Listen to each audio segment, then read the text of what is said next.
Damos la bienvenida al doctor Eduardo Daniel Crespo. Él es especialista en relaciones internacionales, profesor de la Universidad San Francisco y también de la Universidad de los Hemisferios. Doctor Crespo, el mundo se encuentra en vilo.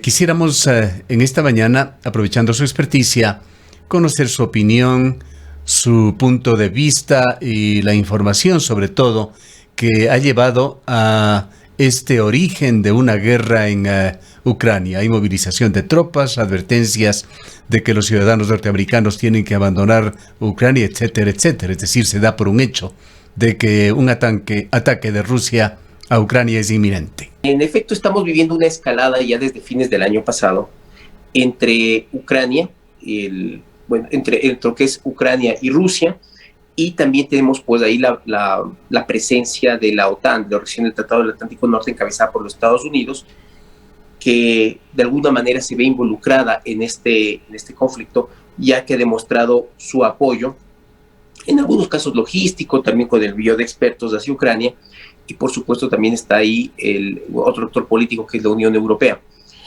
Esto viene fraguándose no desde ayer, esto ya tiene raíces mucho más antiguas.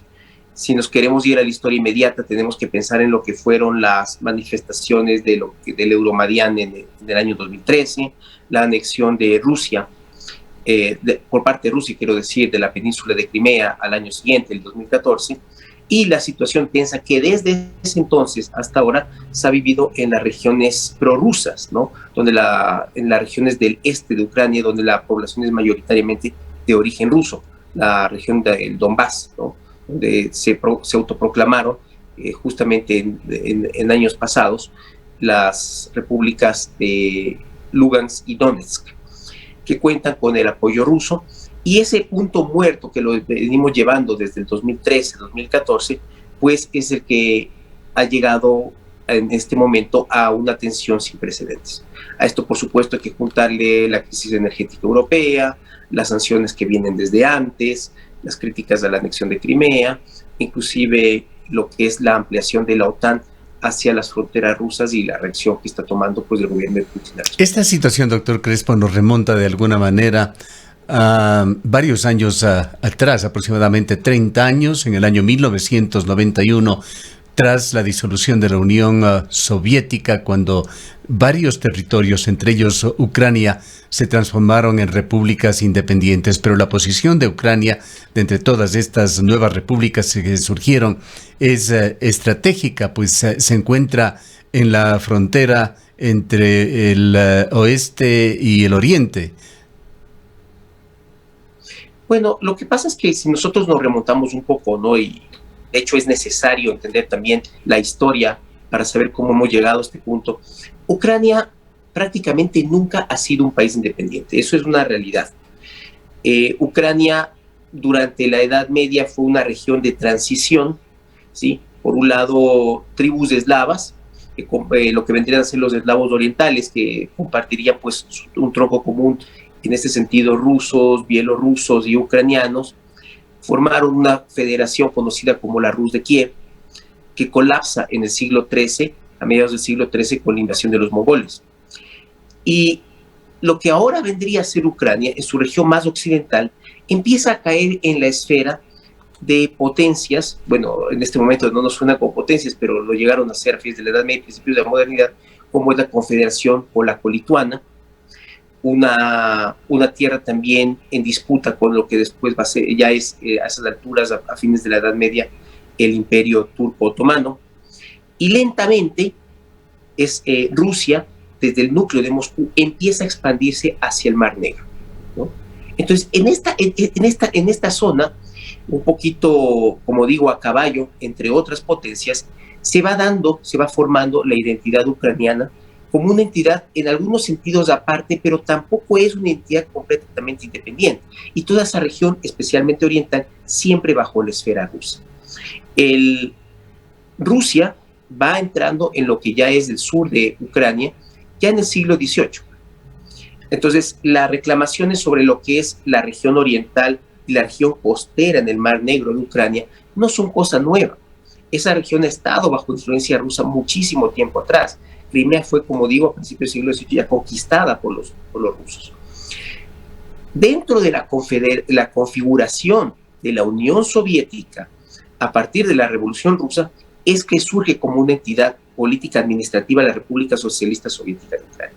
Ojo, sin tomar dentro de ese territorio a Crimea, que seguía siendo parte de Rusia. Recién en 1954, Crimea pasa a ser parte de Rusia. Pasa a ser parte de Ucrania como una concesión hecha por Nikita Khrushchev. Y se mantiene como una entidad política dentro del esquema de la Unión Soviética, en efecto, hasta lo que acabas de mencionar, Gustavo, que es el colapso de la Unión Soviética, su disolución y la dispersión, ¿no?, de estas exrepúblicas soviéticas en países independientes. Si nosotros retomamos un poco las palabras del presidente ruso Vladimir Putin, que lleva casi 20 años en el gobierno, la mayor tragedia desde el punto de vista ruso, la mayor tragedia geopolítica del siglo XX es justamente el colapso de la Unión Soviética. Y lo que ha sucedido a continuación es una expansión de la esfera de influencia occidental hacia lo que se considera pues ese espacio de seguridad ruso. No nos olvidemos que si bien ahora existe la OTAN como la alianza militar más importante del mundo, tuvo durante la Guerra Fría su contraparte, el Pacto de Varsovia. Y muchos de esos países que formaron parte del Pacto de Varsovia como satélites soviéticos, ahora son parte de la OTAN. Estonia, Lituania, Polonia son parte de la OTAN. Esto ha movido la frontera militar cada vez más cerca de Moscú. Y cuando ha habido intentos de acercar esto más hacia Rusia, la reacción rusa también ha sido defensiva. Ya tuvimos un primer ensayo años atrás con Georgia. Tiene sus particularidades, pero nos permite hacer la analogía. Y los anuncios recurrentes de que Georgia y Ucrania pueden integrarse en la OTAN han encendido también alarmas. Entendemos que justamente estas alarmas que usted señala, estas preocupaciones de Rusia y particularmente de su líder Putin, es perder más influencia sobre Ucrania con su posición estratégica. Así es. O sea, como digo, ya tuvo un conflicto por Georgia que terminó con la creación de dos pequeñas republiquetas a las que solo Rusia reconoce como independientes. Y ahora tenemos en Ucrania una situación donde también tenemos dos autoproclamadas repúblicas que buscan el apoyo ruso. Lo que está pidiendo Putin es que la frontera de la OTAN no avance más. Muy probablemente la OTAN no se va a arriesgar, es uno de los escenarios posibles, a entrar en una conflagración armada con Rusia a razón de Ucrania, que dentro de todo este contexto también no hay que olvidarse que es el país más pobre de Europa.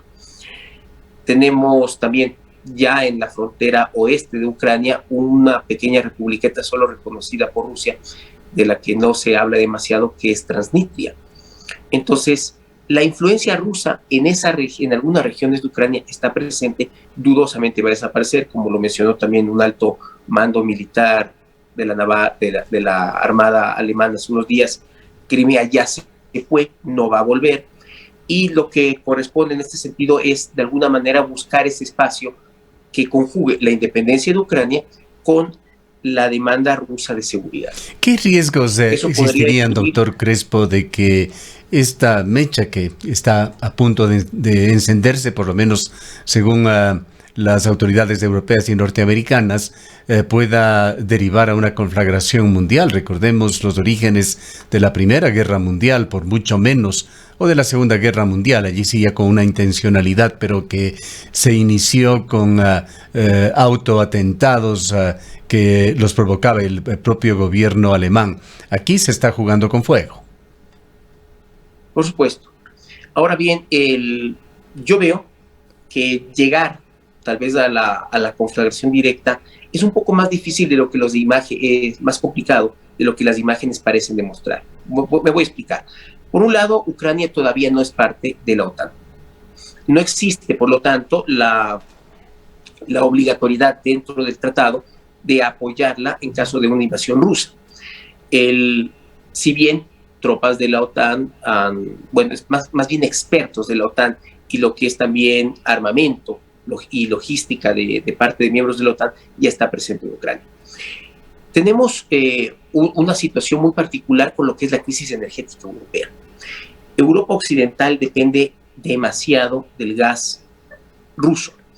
Y dentro de los países que dependen del gas ruso, ninguno depende más que Alemania. Alemania obtiene en torno al 60% de su gas de Rusia. Y no nos olvidemos que estamos a fines del mes de enero, estamos en pleno invierno en Europa. Y eso podría complicar bastante la seguridad de la población alemana.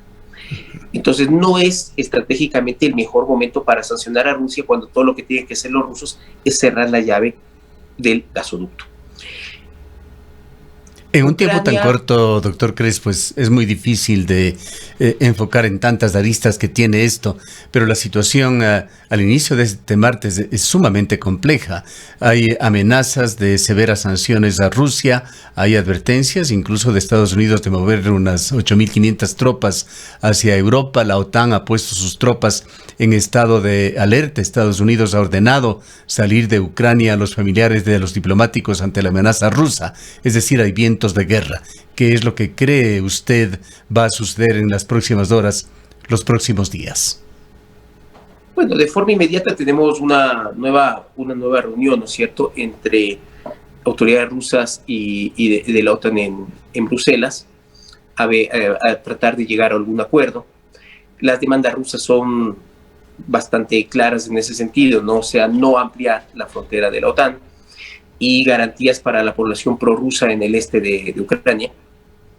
Probablemente presione por un referéndum respecto a su futuro, y de esa manera tal vez asistamos a un proyecto que termine con una división aún mayor del territorio ucraniano, pero que de alguna manera satisfaga a las partes. Ucrania tiene una posición estratégica, pero no estoy seguro de que la OTAN esté dispuesta a jugarse un enfrentamiento directo con Rusia por razón de Ucrania. Si se trata de una frontera próxima a Rusia, pues ya tenemos esa en Polonia y más aún en las repúblicas bálticas, que está mucho más cerca de San Petersburgo y también está relativamente cerca de Moscú. Entonces la OTAN también tiene unas posiciones estratégicas respecto a Rusia que mantener, sin necesidad de involucrarse en un conflicto dentro del territorio ucraniano. Claro, también la pregunta aquí que puede surgir es, si es que se cede ante Putin, ¿por qué no buscará más? Eso también es algo que puede estar ahí. Volviendo a la analogía con la Segunda Guerra Mundial, podría pensarse en lo que pasó en el 38 con la absorción de Checoslovaquia, del territorio checo, dentro de lo que fue el Tercer Reich. Entonces, esas cuestiones están ahí, por supuesto. Pero por un lado hay que entender que Rusia tiene también un espacio de seguridad que lo ha visto seriamente reducido en los últimos 30 años. Está jugando su base como potencia nuclear, hegemomilitar, que es la única arena en la que puede enfrentarse los Estados Unidos, porque económicamente no lo es. Hay que pensar que los Estados Unidos también tiene que jugar muy bien sus cartas a nivel mundial, porque si es que llega a algún acuerdo con Rusia, también eso le puede permitir concentrarse en otras áreas como es el Medio Oriente. No nos olvidemos que en Asia Central ya tuvo un revés muy fuerte con la salida de sus tropas de Afganistán, y ante todo en el sudeste asiático, donde las amenazas de China hacia la independencia de Taiwán están ahí presentes. Entonces tiene otros escenarios los Estados Unidos en los cuales centrar su atención y tal vez llegar a un acuerdo con Rusia, aunque implique ceder sobre ciertos puntos en Ucrania, no sea tan negativo si se ve el cuadro completo. Bien. Muchas gracias, doctor Crespo, por su importante opinión. En todo caso, hay tensiones en el mundo. Agradecemos al doctor Eduardo Daniel Crespo, especialista en relaciones internacionales, profesor de las universidades de San Francisco y de los hemisferios.